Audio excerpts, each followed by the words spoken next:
We're joined today by the incomparable Harish Salve.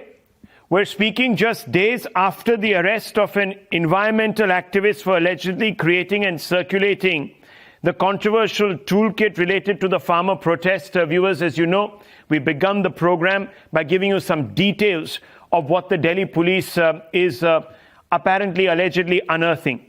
Disha has been charged for sedition, promoting enmity between groups, intent to riot and criminal conspiracy. Mr. Salve, is this, in your opinion, a valid address or is it overreach?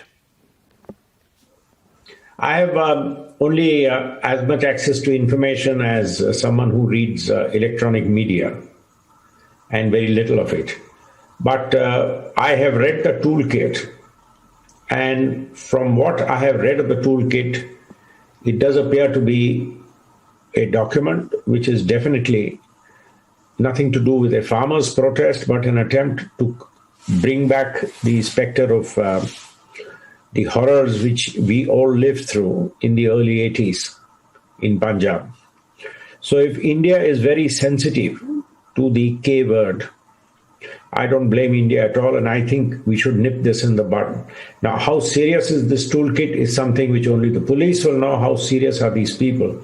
But I wonder what, I'm sure if they have sufficient evidence and people have uploaded this, and if people are in touch with banned organizations, and I've read some names, I don't know who those organizations are, I haven't heard of them, then I think it's about time that the country can assert its sovereignty. This has nothing to do with farmers' protests, nothing to do with farm laws, but if somebody is trying to use any pretext to reopen the wounds of early 80s, which we have all lived through, and those of us who are old enough to remember those terrible days, I think if India reacts, India should react. Mr. Salve, many have cited her age. She's only 22 to validate their claim that this is an action undertaken by an insecure government that is intolerant of dissent. Now, what do you make of this argument? Big adjectives, Rahul. This is what life has all become about. Adjectives, one-liners, punchlines, hashtags. I think somewhere you have to have a structured argument which may spill over a line or two. If the government has evidence of somebody linked to banned organizations and that someone is involved in some way, the age may be a mitigating factor if ultimately a court finds her guilty of an offense and convicts her. We cut off the statutory age of innocence at 12 and 14 and 12, and then we have our juvenile laws. So how the law addresses youngsters is different. Criminal law at the age of 22 assumes that you are mature enough to take decisions. These people are mature enough to criticize the government, and they are welcome to criticize the government in the harshest of terms. They are welcome to take the side of the farmers. Some of us may disagree. Some of us may agree. They may be entitled to demand that the government repeal its laws. Some of us may agree. Some of us may disagree. They may say the government is not being fair or worse adjectives for the government.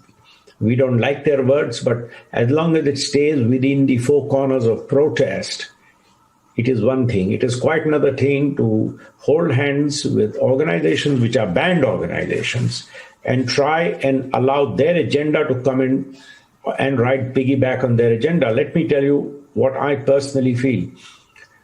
Environment protection is a cause dear to our heart. But if you want to finance your projects for environmental protection and climate change protests, joining hands with those whose intention is not climate change, but whose intention is subversion of India, I think you run the risk of being hooked up with them, being called conspirators with them, and face the consequences of the law. The wrath of the law will come on anybody who tries to bring the horrors back to Punjab, and I don't mince my words on that. Now, the nub of the police case, at least as of now, or at least the allegations are that these alleged conspirators, Nikita Jacob, activist Shantanu, and Disha, were part of a Zoom call with members of the Poetic Justice Foundation. Their founder, Mo Dhaliwal, is a self-proclaimed Khalistan sympathizer, is committed to the breakup of this country. This Zoom meeting took place on January 11th. Does getting on a Zoom call with an alleged Khalistani sympathizer based overseas itself constitute a crime according to Indian laws or according to your own assessment, sir? It depends. It depends what the Zoom call is for. If you and I were to do a Zoom call to try and swindle money out of an Indian bank, would that not be the commission of an offense? Of course it would be.